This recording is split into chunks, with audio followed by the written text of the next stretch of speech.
Welcome to The Explainer. Today we're popping the hood on some of your absolute favorite pop culture staples to uncover a meticulously designed business ecosystem.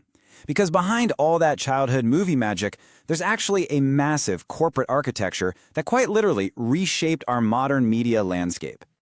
So, it all really starts with this one question. How exactly did a struggling animation studio from the 1920s, a studio built on a single cartoon mouse, evolve into a global powerhouse? I mean, think about it for a second. We're talking about an entity that practically dictates the global entertainment economy today. Spoiler alert, it didn't just happen by accident, and it definitely wasn't magic. Just to wrap our heads around the sheer scale we're dealing with here, we are looking at tens of billions of dollars in annual revenue. Tens of billions. So, this isn't just some feel-good story about nostalgic movies. No, this is the story of a total financial juggernaut. It's about technological innovation, aggressive market consolidation, and figuring out how to monetize our nostalgia on an absolutely unprecedented scale. Now here's their secret sauce. The crucial point is they aren't just selling us a movie ticket, they're selling intellectual property or IP. For this empire, characters, stories, and entire universes act as these long-term, highly monetizable economic assets. They figured out super early on that a character is frankly infinitely more valuable than a single film. A movie comes and goes in the theater, right? But a character can live forever, literally working for the company across decades and generations. Building the entertainment ecosystem. That realization changed everything. They stopped being just a traditional movie studio and started building this complete, almost inescapable ecosystem. They expanded way beyond feature films and discovered exactly how to make their stories feed into a much, much larger, interconnected machine. Okay, let's dive into this flywheel and see how it actually operates. It goes like this. Step 1, the box office. The movie basically acts as a giant paid commercial introducing a new character to the world. Step 2 is consumer merchandise. The lunchboxes, the t-shirts, the action figures we all end up buying. Step 3 is theme park integration, where families gladly pay thousands of dollars to physically step inside that story. And finally, Step 4, streaming longevity. This keeps the story super accessible, so the next generation discovers it, and boom, the whole cycle restarts. It's one story generating perpetual, endless revenue streams. This fundamentally shifted the entire industry. As the code goes, Disney didn't just make entertainment. Disney built an ecosystem. It completely transformed movies from something you just, sat in a dark room and watched for 2 hours into something you continuously experience and purchase every single day of your life. The mega acquisition strategy. Because eventually, even the greatest animation studio in the world can't create enough new, blockbuster IP fast enough to keep a machine this massive fed. Which naturally opens up a fascinating curiosity loop for us. Why did a company that already owned the most recognizable characters on Earth suddenly feel the need to spend billions buying up other studios? Well, let's move along and see how this builds. Because to feed the beast, they went on an aggressive, totally unprecedented buying spree that essentially consolidated Hollywood in just over a decade. Check this out. In 2006, they bought Pixar.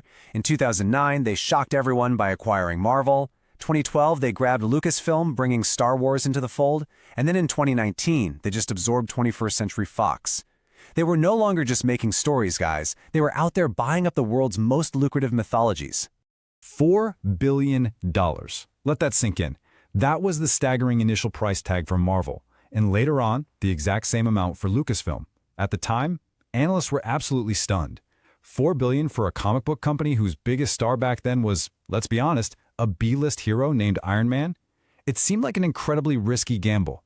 People seriously wondered if they had severely overpaid for IP that might not even guarantee long-term success. Now, what's really interesting about this is how that massive $4 billion risk turned into well over $20 billion in returns. And that's just at the global box office alone. That doesn't even count the mountain of merchandise, the theme park expansions, or all those streaming subscriptions.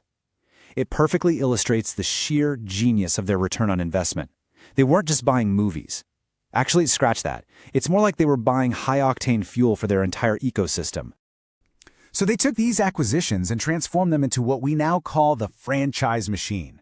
Instead of making your standard, standalone sequels, they focused heavily on interconnected storytelling, creating these massive cinematic universes. They cultivated intensely deep fan communities and leveraged global marketing on a scale we'd never really seen. By buying entire universes instead of just individual franchises, they basically created these long-term economic engines that forced every other studio in Hollywood to entirely rethink how they operate just to stay competitive. But into the streaming wars we go. Just as they had completely perfected this physical machine, a massive digital disruption hit. I mean, almost overnight, the traditional way audiences consumed media shifted dramatically, plunging the empire right into the era of the streaming wars. And this brilliantly illustrates the shift. To survive, they had to entirely pivot their business model. They couldn't just rely on the traditional model of movie theaters and cable television middlemen anymore. The new reality meant they had to build their own direct-to-consumer streaming platform. They needed to bypass the distributors and own that relationship with the audience, and, critically, their data directly. Cracks in the empire. However, pivoting a ship this massive is incredibly difficult. And today, we are starting to see some real cracks in the foundation. As it turns out, just owning the world's most famous brands doesn't automatically hand you a free pass to unlimited, stress-free success in the digital age. Today, the company is battling threats on multiple fronts. First up, streaming profitability. Building and running these platforms burns through literal billions, and turning a profit is notoriously hard. Second is franchise fatigue. Audiences are, frankly, getting a bit exhausted by endless interconnected sequels. Add to that the skyrocketing production costs for these massive cinematic spectacles, and a shifting consumer culture where people just aren't going to the movie theater the way they used to. These are very real, heavy financial and cultural burdens required to keep this massive machine running. In looking ahead to the future of entertainment, the hurdles only get steeper. Artificial intelligence is threatening to completely upend how content is created from the ground up. Audiences are demanding more immersive, interactive experiences, like gaming, rather than just passive watching.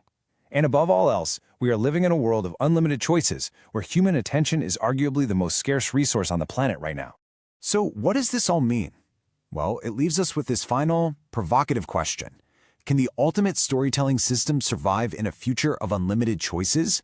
We've seen how they built this incredible, historically unprecedented ecosystem to capture our imaginations, and, let's be real, our wallets. But as technology shifts and the very way we consume culture fundamentally changes, this historic corporate strategy is facing its ultimate test. As you're scrolling through your streaming apps tonight, maybe ask yourself, how is this giant adapting just to keep your attention? Thank you so much for joining me on this explainer, and I encourage you to keep questioning the business behind the media you consume every single day. Thanks for watching World Decoded. Make sure to like and share, subscribe, and stay curious.